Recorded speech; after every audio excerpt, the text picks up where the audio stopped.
Dear friends, ఈ మధ్య ఢిల్లీ సాబుల మీద, ఆంధ్రాలో బాబుల మీద పోరాటం తొందరలో మొదలు పెట్టబోతున్నాం అని చెప్పాం. దానికి పునాదిగా మన్యం జిల్లాలో విప్లవ వీరుడు అల్లూరు సీతారామరాజు పురిటిగడ్డ నుంచి మా సోదరుడు మేడా శ్రీనివాస్ గారు, ప్రొఫెషనల్ గా ఆయన ఒక అడ్వకేటు, ఆయన ఈరోజు పునాదిని కదిలిస్తున్నాడు. మా ఇద్దరిని రాజకీయ రామలక్ష్మణులు అంటారు. పోతే ఢిల్లీ సాబు, అనధికార సాబు మీద మొదటి పోరాటానికి సిద్ధమై ఉన్నాడు. ఆయన రాజకీయ ప్రత్యామ్నాయం ఒక పక్క ఏర్పాటు చేస్తూనే ఈ ఒక పెద్ద ఇష్యూ అంటే ఆంధ్ర రాష్ట్ర ప్రజలకి సుప్రీంకోర్టు ఆదేశాల మేరకు రావాల్సిన 20,000 కోట్ల ఆదాయ వనరులు సమకూర్చేదానికి ఆయన సంసిద్ధమై ఉన్నాడు.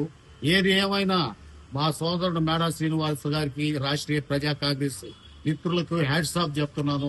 మీకు తోడు మేము, మన అనుబంధం అట్నే ఉంటది. ఖచ్చితంగా మీ మొట్టమొదటి అడుగుకి ఈ రాష్ట్రంలో ఒక సంచలనం కావాలని ఆకాంక్షిస్తున్నాం.